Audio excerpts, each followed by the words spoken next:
Welcome to బీజీఎన్ Telugu updates.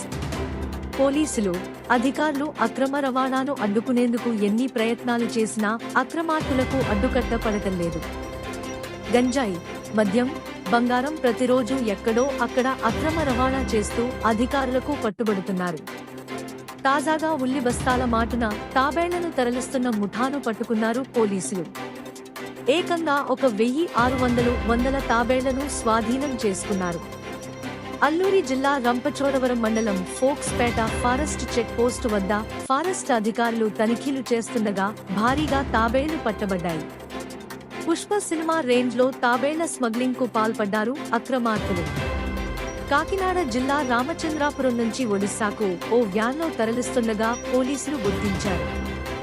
Burugupudi, Gokavaram checkpost వద్ద తనిఖీల్లో తప్పించుకున్న కేటుగాళ్లు ఫోక్స్పేట వద్ద దొరికిపోయారు.